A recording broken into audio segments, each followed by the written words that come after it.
एक ऐसा आदमी जो इतना अमीर था कि आज के सबसे अमीर आदमियों जैसे इलॉन मस्क और जेफ बेजोस की भी वेल्थ मिला दी जाए तो इसकी वेल्थ के बराबर नहीं हो पाएगी। सन 1280 पश्चिमी अफ्रीका के एक छोटे से गांव माली में एक बच्चे का जन्म हुआ जो बड़ा होकर इस धरती का सबसे अमीर आदमी बनने वाला था। इस बच्चे का नाम मंसा मूसा था। माली में मंसा शब्द का अर्थ होता है सुल्तान या फिर बादशाह, और यह बच्चा माली का मंसा बनने वाला था। कुछ लोगों का कहना है कि मंसा माली के 9वें सुल्तान अबू बकरी का एक भरोसेमंद मंत्री था और इसीलिए उसे राजगद्दी दी गई थी। चलो देखते हैं कि आखिर ये मूसा मंसा कैसे बना। 1312 में अबू बकरी के दिमाग में एक बात आती है कि क्यों न इस साम्राज्य को और बढ़ाया जाए। फिर इस साम्राज्य को बढ़ाने के लिए उसने अटलांटिक ओशन के उस पार 200 सैनिकों और 100 से ज्यादा खाने पीने से भरी कश्तियों को पता लगाने के लिए भेज दिया ताकि अटलांटिक ओशन के उस पार भी कोई हो तो वह लोग उस पर कब्जा कर सकें और अपने साम्राज्य को बढ़ा सकें। पर ऐसा कुछ भी नहीं हुआ।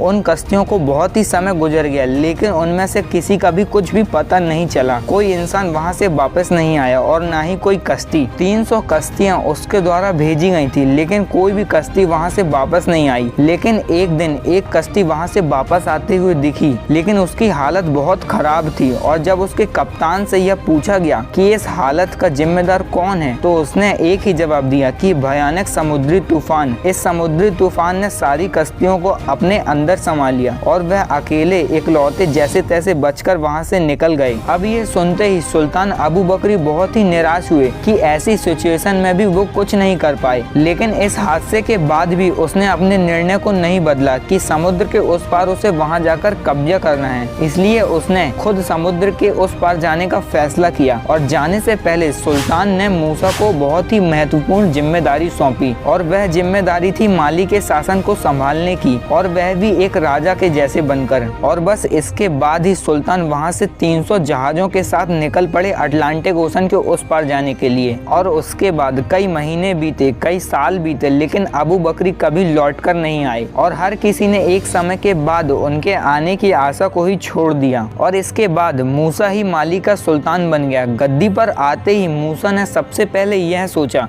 कि राज्य की आय यानी कि रेवेन्यू को कैसे बढ़ाया जाए। और उस वक्त दो ऐसी चीजें थी जिससे रेवेन्यू को बढ़ाया जा सकता था और वो थी नमक और सोना। और इसके लिए उसने ऐसे राज्यों पर हमला करना शुरू कर दिया जिनके पास नमक और सोने की खदानें थीं। अब जाहिर सी बात है कि मिनरल्स मिलेंगे तो राज्य की आय में बढ़ोतरी होगी और राज्य के शाही खजाने में भी बढ़ोतरी होगी जिससे राज्य और राजा दोनों ही अमीर हो जाएंगे। और हुआ भी यही। सारे आक्रमणों के बाद माली साम्राज्य इतना बड़ा हुआ कि इसकी सीमाएं अटलांटिक ओशन से नाइजर नदी तक फैल गईं। मंसा मूसा को अपने राज्य को ऊंचाइयों तक पहुंचाने में एक और चीज मदद कर रही थी और वह थी उसका धर्म इस्लाम। उसके राज्य में ज्यादातर लोग इस्लामिक थे इसलिए उनको मूसा के शासन से कोई भी आपत्ति नहीं थी। लेकिन उसके राज्य में कुछ ऐसे लोग भी थे जो इस्लाम में विश्वास नहीं करते थे और उन्हीं ग्रुप में से एक ग्रुप था बम्बुक माइनर्स का। उन्होंने मंसा के खिलाफ इस्लामिक धर्म का विरोध किया क्योंकि उन्हें उनका धर्म खतरे में लग रहा था। लेकिन मंसा की इतनी विशाल सेना के सामने वो थोड़ी ना टिकने वाले थे और हुआ भी कुछ ऐसा ही। मूसा ने अपनी सेना की मदद से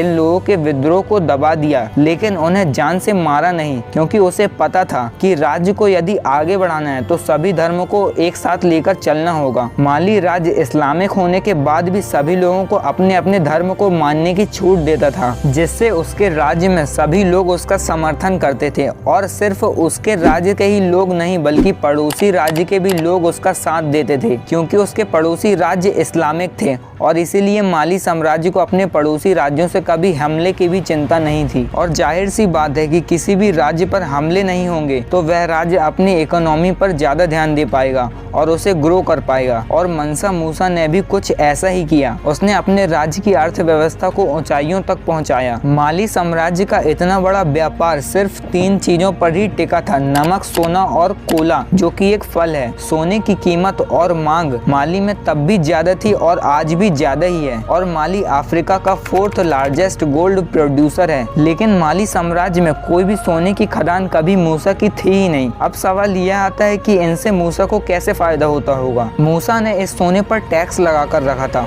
और इतना टैक्स कि कहा जाता है कि पूरा माली साम्राज्य उसी टैक्स के दम पर चलता था और इसीलिए मूसा को कभी इन खदानों को अपने अपने काबू में लाने की जरूरत ही नहीं पड़ी। मूसा ने अपने साम्राज्य की इन खदानों को सीक्रेट रखा था और पूरे वर्ल्ड में किसी को भी इन खदानों के बारे में जानकारी नहीं थी। और दूसरी तरफ कोला, फल और नमक के व्यापार का भी माली की अर्थव्यवस्था में बहुत योगदान था। यह नमक कोई खास नमक नहीं था, बल्कि यह वही नमक था जो हम लोग रोज यूज करते हैं। और कोला ऐसा फल था जो रेगिस्तान में लगी प्यास को बुझाता है और प्यास लगने ही नहीं देता है। और इन्हीं दो चीजों के दम पर माली की अर्थव्यवस्था इतनी ऊंचाइयों पर थी। इन चीजों की डिमांड बहुत ज्यादा थी, इसलिए मूसा ने इन पर टैक्स भी बहुत ही ज्यादा लगाकर रखा था। और बस इसी की दम पर मनसा मूसा इतनी अमीरी में जी रहा था।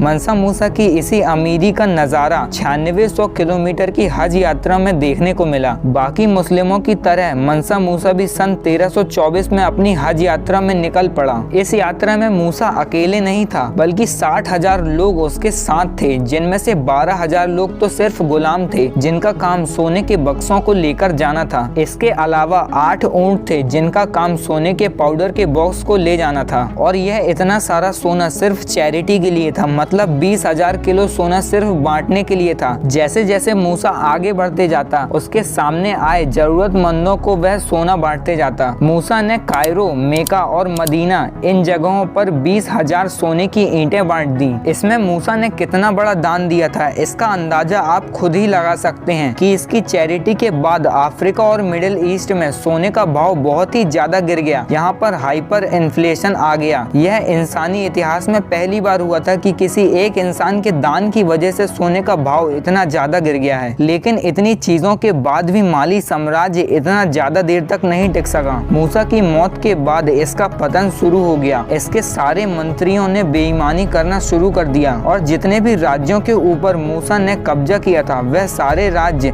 अपने दम पर उस साम्राज्य से अलग हो गए और इसी के साथ ही माली साम्राज्य का अंत हो गया। और अगर अब देखा जाए तो माली साम्राज्य का राजा अच्छा और उसकी प्रजा खुश थी और उसके राज्य का शाही खजाना बिल्कुल भरा हुआ था और ना ही उसको किसी दूसरे राज्य के आक्रमण की चिंता थी। इसी वजह से माली साम्राज्य दुनिया में सबसे अमीर था। अब आप मुझे कमेंट करके बताओ कि इस कहानी से आपको क्या सीखने को मिला। और यदि अभी तक आपने इस चैनल को सब्सक्राइब नहीं किया है तो सब्सक्राइब कर लो, क्योंकि ऐसी ही वीडियो आपको यहाँ पर देखने को मिलेंगी। और यदि वीडियो पसंद आई हो तो वीडियो को लाइक जरूर कर देना।